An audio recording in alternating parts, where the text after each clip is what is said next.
우리가 하나님께 부름을 받고 내가 붙드는 나의 종이 됐죠. 하나님이 붙드는 나의 종, 내 마음에 기뻐하는 자, 하나님의 기뻐하는 자, 나의 택한 사람이라고 이렇게 있죠. 이것이 됨으로 말미암아 우리가 하나님의 사랑을 마음껏 받았을 뿐 아니라 그 하나님의 사랑을 감사해서 그 사랑의 은사를 가지고 이웃을 사랑하는 것을 의라고 말씀했잖아요.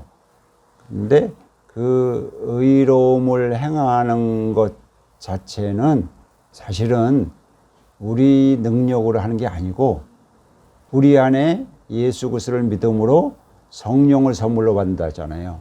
성령의 선물로 받음으로 말미암아 성령의 인도하심과 가르침을 따라서 우리가 의로운 삶을 갈 수가 있는 거죠.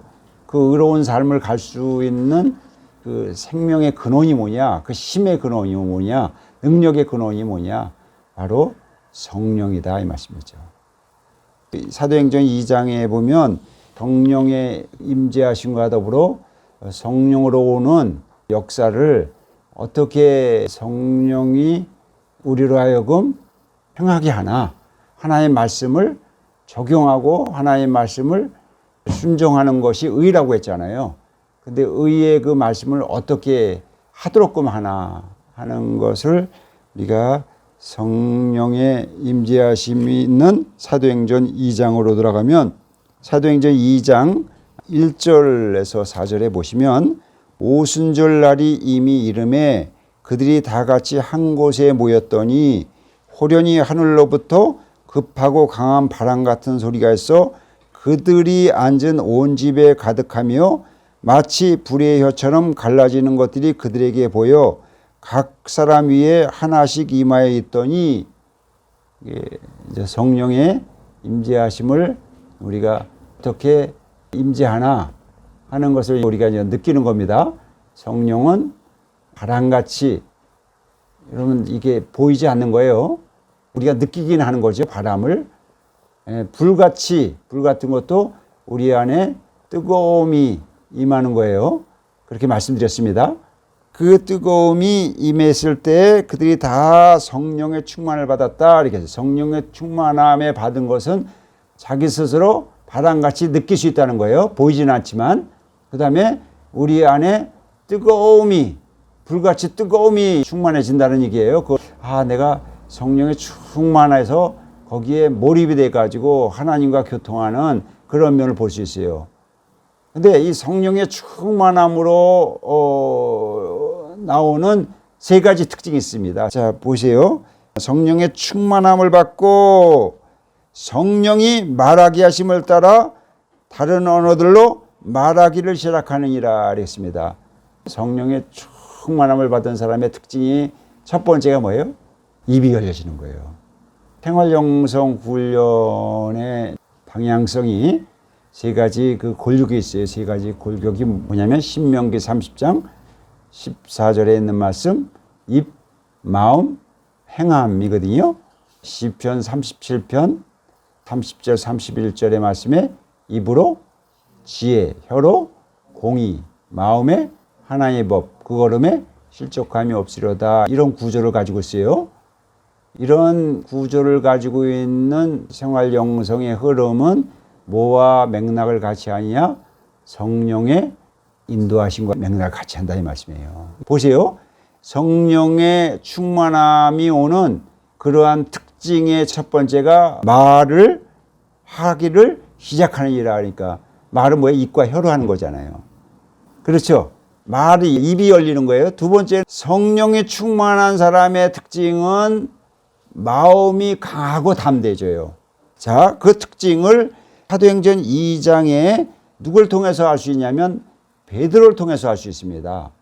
예수님이 조롱받고 미움받고 채찍질 맞고 침뱉고 모욕을 당하면서 예수님이 그렇게 고난당할 때에 제자들이 자기도 잡힐까 봐 다 도망갔어요.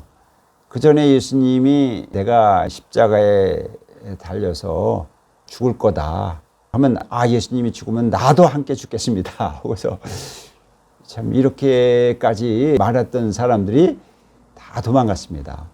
베드로 같은 경우에는 아주 심했죠.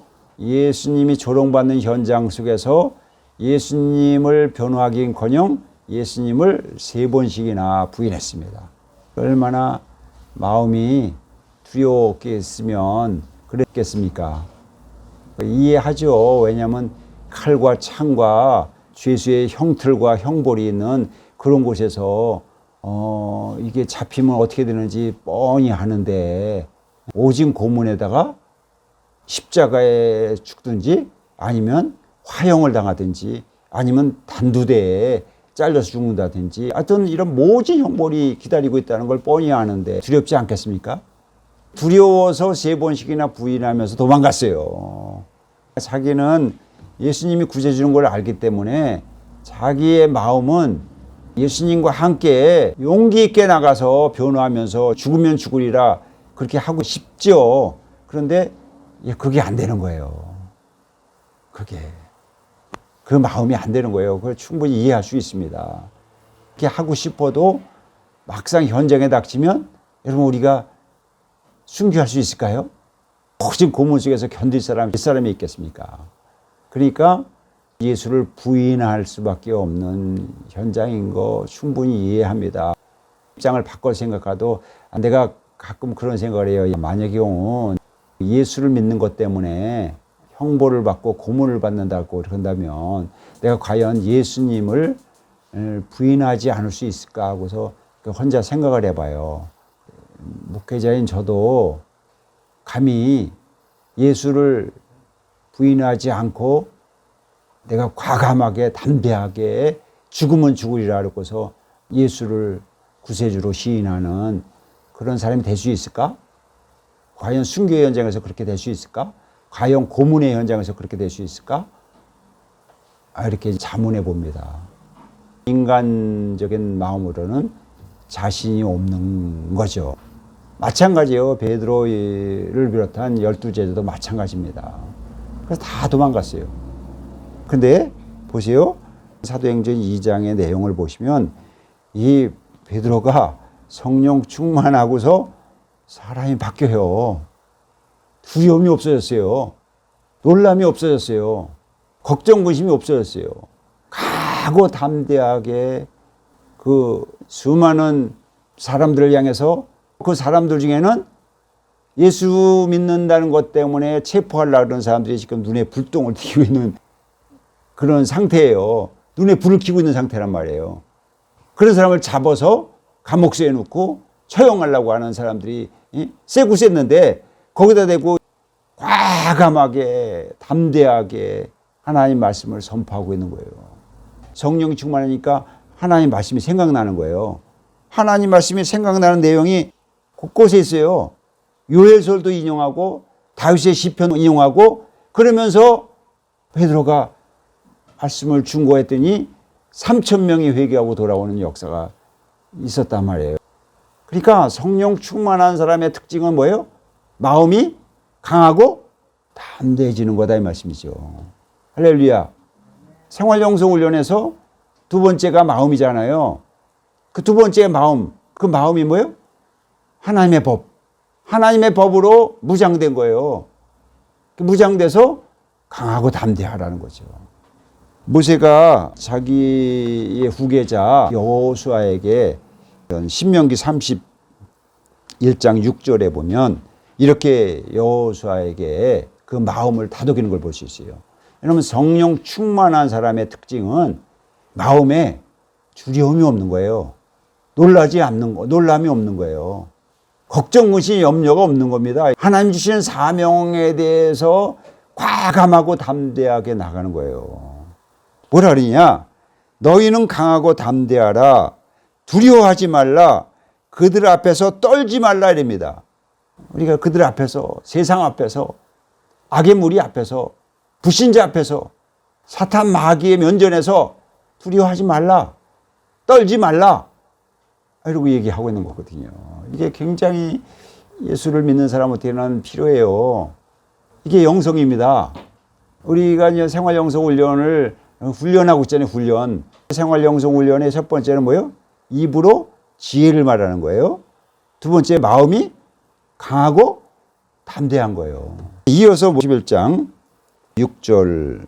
이는 네 하나님 여호와가 그가 너와 함께 가시며 결코 너를 떠나지 아니하시며 버리지 아니하실 것입니다. 하나님이 너와 함께 한다는 거예요. 성령 충만함의 특징은 뭐예요? 마음이 강하고 담대한 거예요. 마음이 강하고 담대한 이유가 뭐냐? 하나님이 함께 하신다 하는 거예요. 성령 충만함의 은총이 뭐냐? 하나님이 내 안에 함께 하신다. 나와 함께 하신다. 나를 버리지 않는다. 나를 떠나지 않는다. 그 말씀을 여러분이 굳게 믿으시기 바라겠습니다. 30장 8절에 너는 두려워하지 말라 놀라지 말라 이렇게 되어 있습니다. 뭐 따게 너는 두려워하지 말라 놀라지 말라. 여러분 우리는 살아가면서 끊임없는 근심 걱정 염려가 들어와요.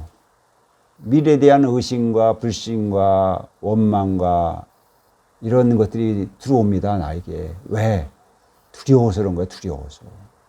하나님이 함께 한다는 것을 믿음이 약해서 그래요. 믿음이 연약해서. 우리가 강하고 담대하지 못한 마음을 갖는 것은 믿음이 연약해서 그런 거거든요. 하나님의 약속의 말씀을 믿는 믿음이 부족하니까 끊임없이 염려, 근심, 걱정하는 거예요. 이것을 강하고 담대한 마음으로 변화시켜주는 훈련이 생활 영성 훈련이다 이 말씀이죠. 마음의 화평이 육신의 생명이거든요. 그래서 모든 지킬 만한 것보다 더욱 내 마음을 지키라. 생명의 근원이 어디서 난다고요?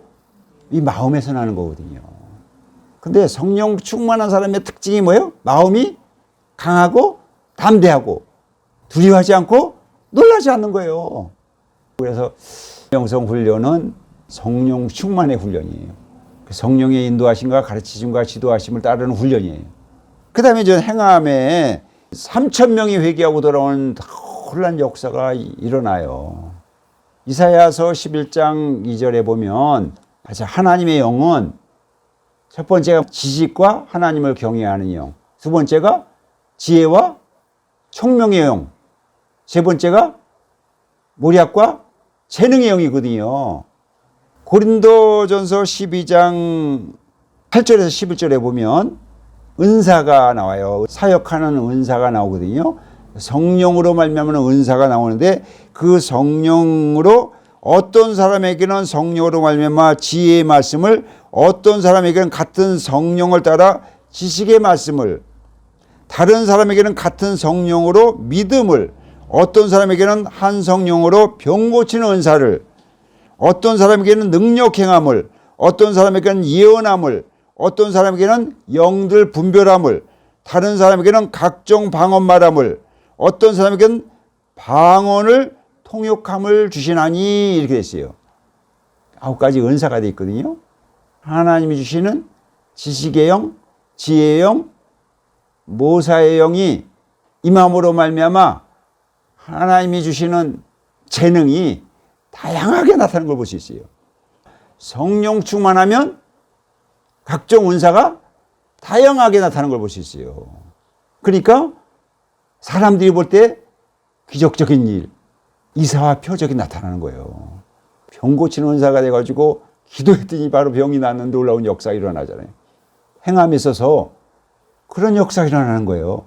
안진뱅이가 일어나고, 소경이 눈을 뜨고, 귀머리가 듣고, 문둥병자가 회복이 되고, 중풍병자가 낫고, 심지어는 죽은 자가 살아나고, 이런 놀라운 역사가 일어나는 거예요.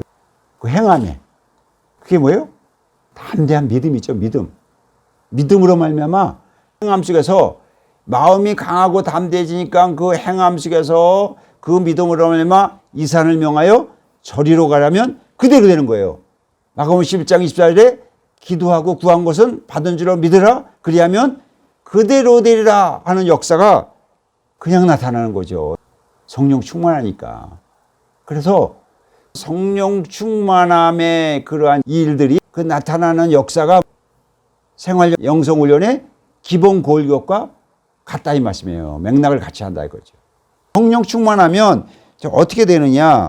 2장 43절부터 보시면 사람마다 두려워하는데 사도들로 말미암아 기사와 표적이 많이 나타나니 보세요. 성령 충만한 사람은 두려움이 없습니다. 근데 성령 충만하지 않은 사람들이 두려워하는 거예요. 저는 성령 충만하기 전에는 내가 두려웠어. 근데 이제는 뭐냐면 나는 강하고 담대하고 오히려 나를 핍박하는 박해하는 사람들이나 사단 마귀가 두려워하는 거예요. 믿는 사람들이 다 함께해서 모든 물건들을 통용하고 재산과 소유를 팔아 각 사람의 필요를 따라 나눠주며 물질의 구애를 받지 않는 거예요. 물질 문제가 나눠주고 베풀어줘도 부족함이 없는 삶이 되는 거예요. 이게 성령 충만함의 결과가 이렇게 나오는 거예요. 이웃사랑의 구체적인 행함으로 구제와 성교가 마음껏 일어나는 거예요. 행함에 있어서. 다음에 날마다 마음을 같이하여 성전에 모이기를 힘쓰고 집에서 떡을 떼며 기쁨과 순전한 마음으로 음식을 먹고 하나님을 찬미하며 또 온 백성에게 칭송을 받으니 주께서 구원받는 사람을 날마다 더하게 하시니라. 삶 속에서요, 자비와 사랑과 선함을 구현하는 역사가 성령 충만한 삶 가운데 일어나더라 이 말씀입니다. 그래서 성령 충만한 사람의 특징은 뭐예요? 입이 열리고 마음이 강하고 담대하고 그 행함에 기적과 표적과 각종 은사가 나타나고 물질로부터 자유와 해방을 느끼고 삶 가운데 기쁨과 감사가 넘쳐나고 이웃과 한마음이 되고 날마다 구원한 삶이 넘쳐나고 이런 역사가 성령 충만한 역사 가운데 이루어지더라 이 말씀이에요. 이 성령 충만함의 이런 특징, 사도행전 2장에 나오는 특징이요. 그 특징들이 지금까지 우리가 닦아왔던 생활영성 훈련의 기본 골격이다 이 말씀이죠. 그 기본 골격 첫 번째 뭐예요? 입. 두 번째 뭐예요? 마음. 세 번째 그 걸음, 행함. 생활영성 훈련이라는 것은 성령 충만함을 통해서 성령의 인도하심과 가르치심과 함께하심을 통해서 입과 마음과 그 삶을 변화시키는 그런 훈련이로구나. 그 변화시키는 것이 내 의지도 있지만 궁극적으로는 누가 그렇게 하신다고요? 내 안에 계신 성령님께서 그렇게 하시는구나. 우리는 방향성만 가지고면 그 방향성을 가지고 성령의 인도하심과 가르치심과 지도하심이 있는 거구나 하는 것을 알 수 있습니다. 그러면 생활영성 훈련의 길이 어떻게 되느냐? 여기 본문에 이사야서 27장에 보시면 야곱의 뿌리가 박히며 이스라엘의 우미 돋고 꽃이 필 것이라 그들이 그 결실로 지면을 채우리라 그랬잖아요. 그러니까 씨를 뿌려서 싹이 나고 꽃이 피고 열매가 열리는 과정이잖아요. 생활영성의 구조가 씨, 싹, 꽃, 열매잖아요. 그래서 씨는 뭐예요? 입이고 입과 혀예요. 싹은 뭐예요? 마음이잖아요. 마음.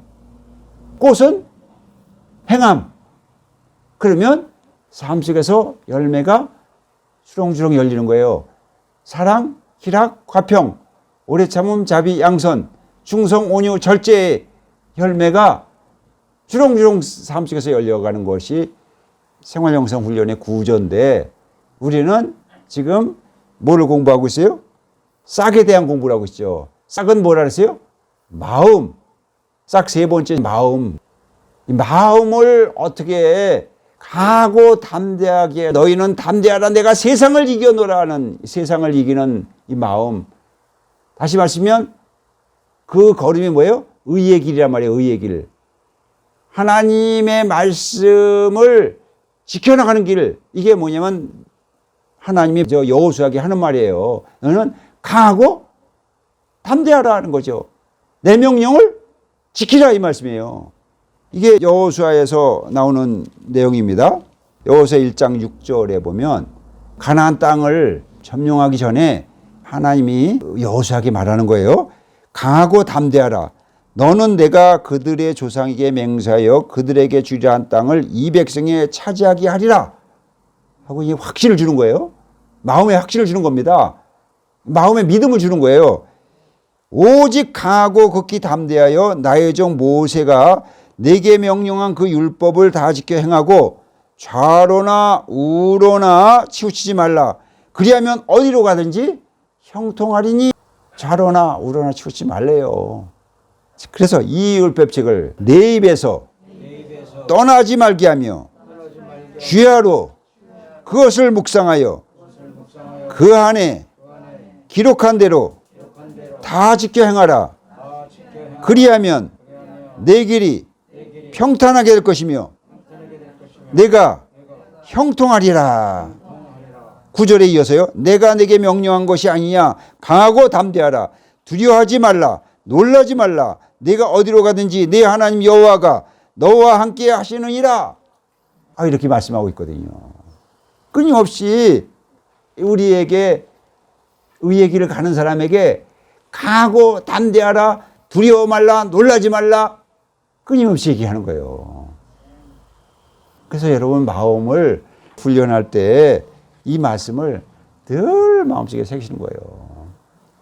세상을 향해서 나갈 때 세상을 향해서 말씀을 가지고 내가 적용하는 삶을 살아갈 때 환경이 어떻게 어떤 환경이 오든 어떤 사람을 만나든 마음을 강하고 담대하게 하는 겁니다. 두려워하고 놀라지면 않도록끔 하는 거예요. 그걸 끊임없이 하나님의 명령을 내 마음속에 이게 입으로 시인하는 거예요. 행함의 시작은 입부터니까 입으로 끊임없이 시인하고 그걸 마음으로 믿고 계속해서 이렇게 반복적으로 내 마음을 그렇게 하잖아요. 그러면 나도 모르게 그걸 수월하게 이겨낼 수 있는 거예요. 그렇게 입으로 시인할 때 누가 인도해요? 성령께서 이로 인도하신단 말이에요. 주님이 늘 함께 하신다 이거예요. 이사야 41장 10절에 보면 두려워 말라 내가 너와 함께 함이라 놀라지 말라 나는 네 하나님 됨이라 내가 너를 굳세게 하리라 참으로 너를 도와주리라 참으로 의로운서 너를 붙들리라.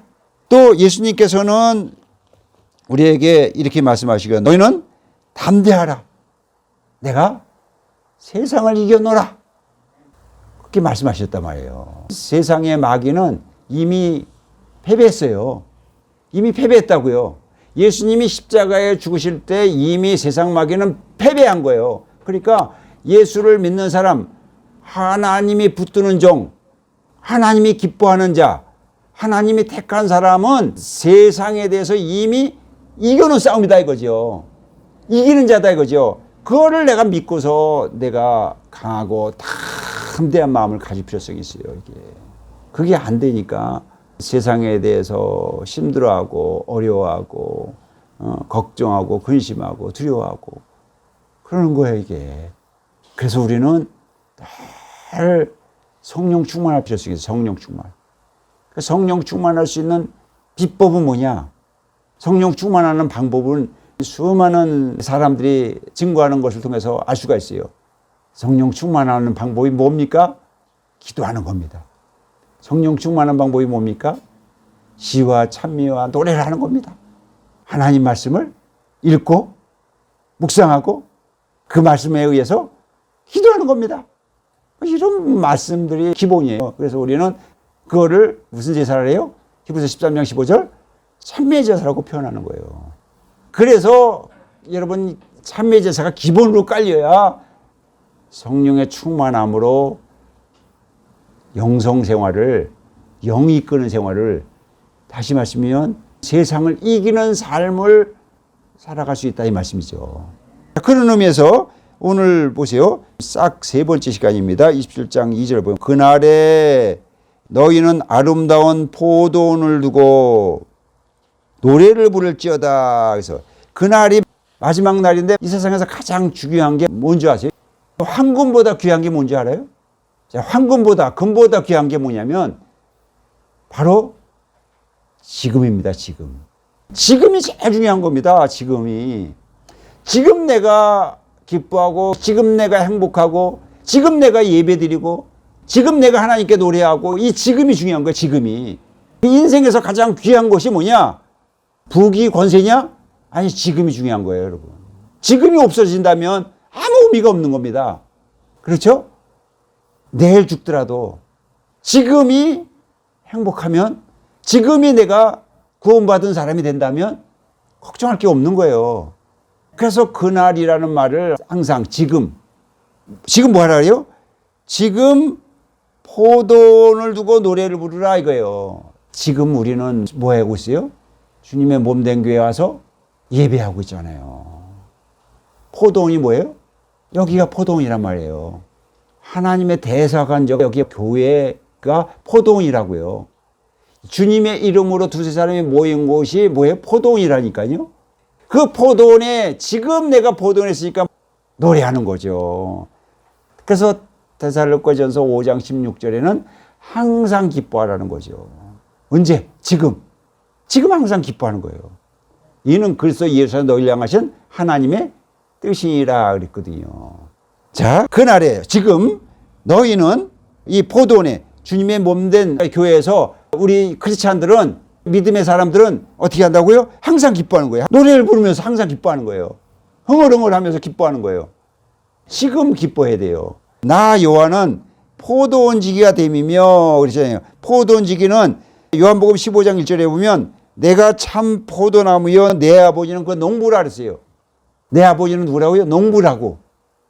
그러니까 하나님이 농부예요. 포도원지기의 포도원의 주인이에요. 여러분, 교회의 주인은 누구예요? 하나님이잖아요. 그런데 이분이 때때로 꼭 필요에 맞게 뭐를 준다고요? 물을 준다면 물을. 포도원에 단비를 주신단 말이에요. 말씀을 주신다. 생명의 말씀, 우리의 꼭 필요한 말씀, 우리의 생에서 꼭 필요한 말씀을 주신다고요. 그래서 밤낮으로 간수하여 아무든지 이를 해치지 못하게 한다. 밤이나 낮이나 공고 때나 형통 때나 잘 될 때나 안 될 때나 어려울 때나 쉬울 때나 늘 우리를 지키신다 이 말씀이에요. 성령은 뭐예요? 파라크레토스라 하잖아요. 보호자, 상담자, 위로자, 인도자, 이런 뜻이 있다 그랬잖아요. 내가 좋을 때만 하나님이 나와 함께 하는 게 아니고 어려울 때, 환난 당할 때, 핍박받을 때, 내가 고통에 휩싸였을 때, 두려워할 때, 걱정할 때, 근심할 때, 염려할 때, 이러한 모든 일에 우리를 간수하신단 말이에요. 우리를 지키신단 말이에요. 그러니까 하나님이 뭐래요? 두려워 말라. 걱정하지 말라 이거예요. 그걸 우리가 믿음으로 받는 거예요. 아멘으로 받는 거예요. 아멘 하고 받는 거예요. 두려워 말라. 내가 너와 함께함이라. 아멘 하고 받는 거예요. 강하고 담대하라. 아멘 하고 받는 거예요. 이게 의의 생활입니다. 우리가 의를 향해서 가는 하나님의 택한 사람은 마음에 걱정, 근심, 두려움 할 필요 없어요. 코로나19 두려워할 필요 없습니다. 걱정할 필요 없어요. 시편 91편 1000명이 10,000명이 넘어지고 쓰러질지라도 두려워하지 말라, 걱정하지 말라 하고 있는 거잖아요. 여러분, 예수 안에서는 죽어도 천국인 거예요. 그래서 예수 믿는 사람, 하나님의 의의 길을 가는 사람만큼 담대한 사람이 없는 겁니다. 우리가 생활영성 훈련하면서 이 마음을 가지셔야 돼요. 마음을 강하고 담대하게. 성령 충만함의 특징이에요. 내가 강하고 담대하지 못한다 그러면 무슨 제사? 참여제사를 드리는 거예요.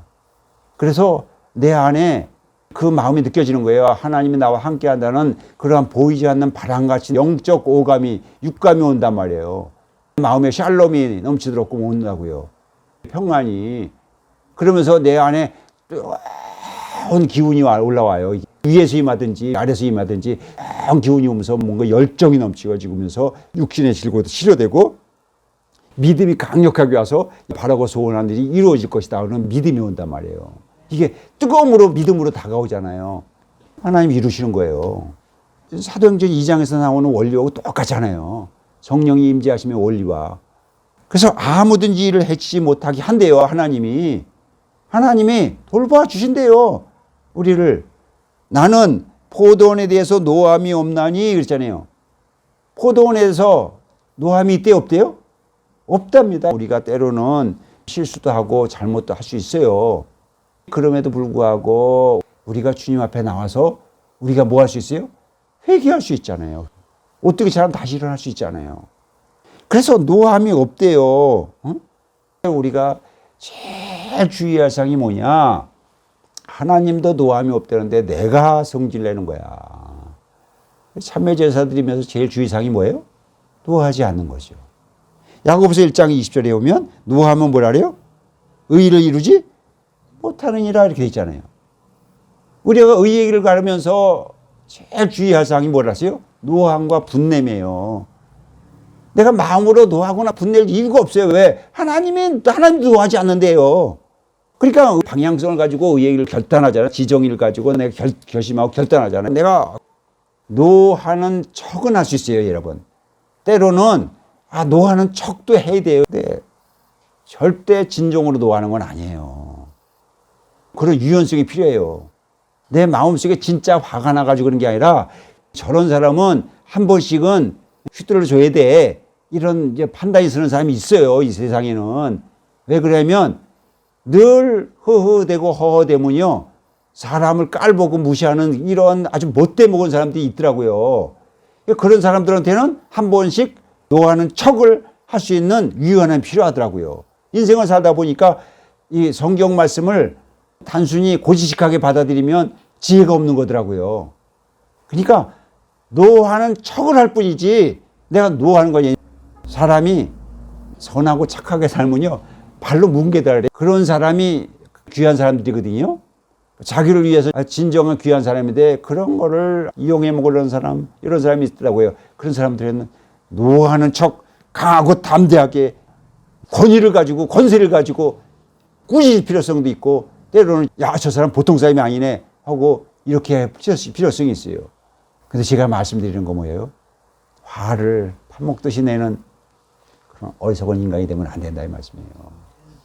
제일 주의사항이에요. 우리가 의의 길을 가는 데 있어서. 여러분이 마음속으로 잘 새기시기 바라겠습니다. 마태복음 5장 22절에 보면 노하는 자마다 심판을 받게 된대요. 하나님은 우리 중심을 아시기 때문에 노하는 척하는 건지 노하는 건지 아세요. 우리가 조금 힘들고 어려운 일 있으면 짜증내고 성질내고 분내고 운전하다가도 누가 끼어들었으면 욕하고 어차피 세상에서 흘러가는 그런 일에 대해서요 좀 느긋하게 할 수 있는 그 마음의 그러한 여유가 필요해요. 그런 놈들이 한두 명이 내가 노하고 살면 난 매 심판 받고 살잖아요. 잘못은 그 놈이 했는데 내가 고생하는 거잖아요. 그게 어리석은 거지 뭐예요. 입으로 늘 지혜 하면서 저도 많이 이런 거에 대해서 반성하고 또 넘어지면 다시 일어나고 넘어지면 다시 일어나고 성경 말씀으로 가면서 어떻게 하면 마음을 노하지 않을까. 강하고 담대해야 돼요. 마음을 강하고 담대하게 하셔야 된다니까요. 인생이 전쟁터라고 보시면 돼요. 끊임없이 영적 싸움이 우리 삶의 현장에서 벌어지는데 영적 싸움에서 이기려면 분을 내면 안 돼요. 분을 내면 지는 거야. 딱 한눈에 보이는 거죠. 저런 사람 저렇게 하면 되는구나 이렇게 하면 되는구나. 이게 영적 분별력이죠. 지혜죠 지혜. 한번 따라하겠습니다. 마음을 강하고 담대하게 하라. 우리의 마음에 하나님의 법이 있다는 건요. 좌로우로 치우치 않는 마음이에요. 노하지 않는 겁니다. 상대방을 미련한 놈이라고 할 때 그러면 내 마음속에 지옥불이 되죠. 노하면 심판을 받게 되죠. 그 다음에 욕을 하잖아요. 그러면 이제 망하는 거예요. 그때는. 욕까지 나오면 저는 공에 잡혀 들어가요. 형무소에 잡혀 들어가요. 자, 오늘 본문의 말씀을 통해서 여러분 내 삶 속에서 노하는 척은 때 진정으로 마음속에 노는 분노는 여러분 사라지게 하셔야 돼요. 그런 훈련이 필요해요. 그런 훈련이. 세상에는 오만가지 사람이 있습니다. 그리고 이 세상은 세상 신이 붙들고 있고 우는 사람처럼 달려든다고 항상 준비되어 있대요. 그러니까 그런 사람 그런 환경이 부지기수입니다. 그런 것에 대해서 날마다 여러분 억울함을 하소연하고 이렇게 분노하는 사람들은요 어리석은 사람들이라고 해요. 어리석은 사람들. 그러면 정치인들 보고 분내잖아요. 정치인들은 곤모술수가 그냥 그 사람들의 체질인 겁니다. 정치의 체질이 곤모술수예요. 정권을 잡기 위해서. 그런데 언론상을 통해서 야당이니 여당이니 무슨 정치인이 하면서 그 입에 침을 튀어가면서 이게 그냥 분노하는 사람도 있어요. 참 영적으로 보고 생활 영성 훈련적으로 보면 진짜 어리석은 사람들이에요. 전혀 자기와 관계없는 사람들을 가지고 분노해서 누구만 심판받아요? 자기만 심판받는 거예요. 인생이 안 됩니다. 절대 안 됩니다. 그렇게 해가지고서 여러분 세상이 바뀌어집니까? 아니에요. 그냥 우리는 진리의 말씀을 가지고 공의의 발걸음을 갈 때 세상이 바뀌는 거예요. 공의를 행하고 진리를 찾는 한 사람이면 도시로 산대잖아요. 할렐루야. 이 말씀을 믿고 우리는 세상이 어떻게 돌아가는 거 이렇게 위의 관점에서 이렇게 봐야 되는 거예요. 높은 데서 신적인 하나님의 관점에서 딱 보면 아우 저 어리석은 사람들이구나. 신문대로 거두니까 공의 하나님이니까. 그래서 나는 포도원에 대한 노함이 없는 이 찔레와 가시가 물질의 가시, 질병의 가시, 사람의 가시, 환경적인 가시, 사단마귀의 가시 이런 것이 나를 대적해서 싸워요. 그래도 나 하자. 내가 그것을 하나님이 그것을 밟고 불살리라 이렇게 했잖아요. 하나님이 밟아가지고 모아가지고 불태워버리신다잖아요. 그러니까 우리가 그러한 일들은 분노하지 않고 누구한테 맡겨요? 내가 어떻게 할 수 없는 것을 누구한테 맡긴다고요? 하나님께 맡긴단 말이에요. 하나님께요. 그게 믿음이라고 하는 거예요. 왜 내가 근심하고 걱정해요? 그래서 하나님이 이렇게 밟고 모아 불살리잖아요. 그렇지 않으면 하나님이 그들을 힘들게 하잖아요. 그러면 그 사람들이 돌아올 수도 있대요. 그러니까 하나님이 깨닫게 하신단 말이에요. 그러면 내 힘을 의지하고 나와 화친하면 나와 화친할 것이라. 하나님이 고난을 통해서 환난을 통해서 어려움을 통해서 하나님 찾게 하잖아요. 하나님 찾게 하니까 그런 사람들은 그런 악한 사람들은 하나님이 공의에 의해서 형벌이 가게 돼 있어요. 죄에 대해서 형벌이 가게 돼 있거든요. 그러면 그게 좋은 거예요, 나쁜 게 아닌 거예요. 그렇게 형벌을 감을 통해서 그에게 힘들고 어려운 일이 닥침을 통해서 내가 이렇게 살면 안 되겠구나 하고 돌아선다는 거예요. 돌아올 수 있는 기회가 생긴다는 거예요. 악한 사람이라고 해가지고 하나님이 그냥 내버려두면 그 사람이 돌아올 기미가 있겠어요? 그러니까 하나님이 밟고 뭐가 불살리는 거는 당연한 공의의 법칙이에요. 그러니까 우리는 그걸 믿자 이거예요.